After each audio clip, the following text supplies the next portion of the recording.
এটা হচ্ছে চন্দ্রমল্লিকা। চন্দ্রমল্লিকা গাছের পরিচর্যার ব্যাপারে আগে বলেছিলাম, আগে একটা ভিডিও তৈরি করেছি। এখন শীতের সময় এই গাছের পরিচর্যার জন্য মেন যেটা বলি আমি, মিক্সিং সয়েল তৈরি করে দিতে হয়। এই গাছ আপনি নার্সারি থেকে কিনেও লাগাতে পারেন, আবার বাড়িতে কাটিং করেও লাগাতে পারেন। মিক্সিং সারের মধ্যে আপনি প্রথমে 50% বাগানের নর্মাল সয়েল নিয়ে নেবেন, 40% ভার্মি কম্পোস্ট অথবা সিজন গোবর সার নিয়ে নেবেন, যে কোনো একটা, 10% স্যান্ড, আর এক মুঠো আপনার নিমখোল দিয়ে যে সয়েলটা তৈরি হবে, সেই সয়েলে আপনি পলিব্যাগের মধ্যেও গাছ লাগাতে পারেন, আবার টবের মধ্যেও এই চন্দ্রমল্লিকাটাই লাগাতে পারেন।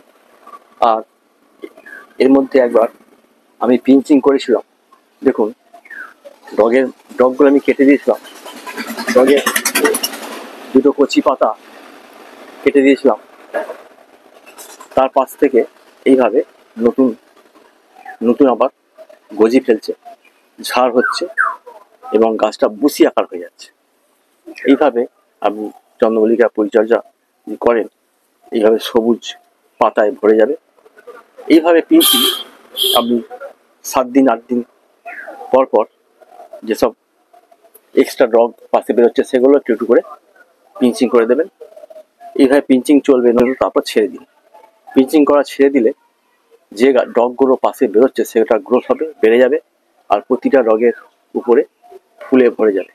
এইভাবে আপনি দেখুন পিঞ্চিং করার পর গাছে কিভাবে বুশি আকার নিচ্ছে।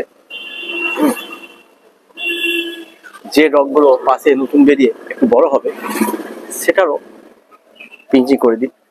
পিঞ্চিং করে দেওয়ার পর তার পাশ থেকে আবার গজি ফেলবে, এইভাবে বুশি আকার নেবে গাছগুলো। নভেম্বরের ফার্স্ট উইক পর্যন্ত করে তারপর ছেড়ে দিন।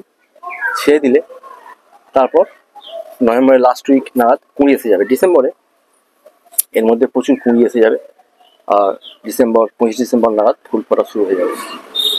আর এই ফুল চলতে থাকবে ফেব্রুয়ারি পর্যন্ত। গাছ ভালো থাকলে মার্চ মাসের ফার্স্ট উইক পর্যন্ত এই চন্দ্রমল্লিকা আমরা ফুল পেতে পারি। এখন এই মুহূর্তে এর যেটা সার, খোল জল হচ্ছে মেন সার।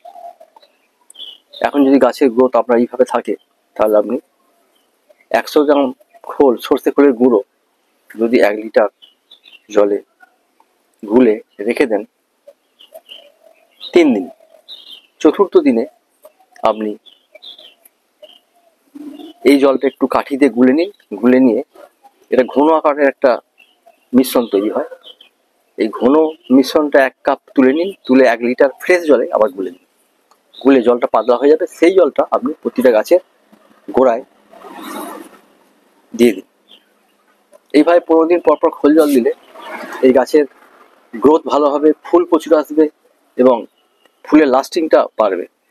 কেন খোল জলে যে জৈব সার তৈরি হয় তার স্ট্রেংথ প্রচুর। আর ফাঙ্গাস শীতকালে কমে গেল, আপনি 1 মাস পর আপনি ফাঙ্গাস অ্যামিস্টার 1 ml 1 লিটার জলে গুলে সূর্যাস্তের আগে এটাকে স্প্রে করুন। আর 1 মাস পর অল্টারনেট টাইমে কাকা 1 ml 1 লিটার জলে গুলে স্প্রে করুন সূর্যাস্তের আগে বিকেলের দিকে। তাহলে এই গাছের আর ভাইরাস ব্যাকটেরিয়া ইনফেকশন হবে না বা ফাঙ্গাসও নির্মূল হয়ে যাবে। এই ছিল আজকের ভিডিও চন্দ্রমল্লিকা ফুলের জন্য। যদি আপনাদের ভিডিওটা ভালো লাগে শেয়ার করবেন, লাইক করবেন, কমেন্টস অবশ্যই করবেন, আর সাবস্ক্রাইব অবশ্যই করবেন, যাতে পরবর্তীকালে নলেজেবল ভিডিও তৈরি করতে আমাকে অনেক সাহায্য করে। থ্যাংক ইউ, ধন্যবাদ।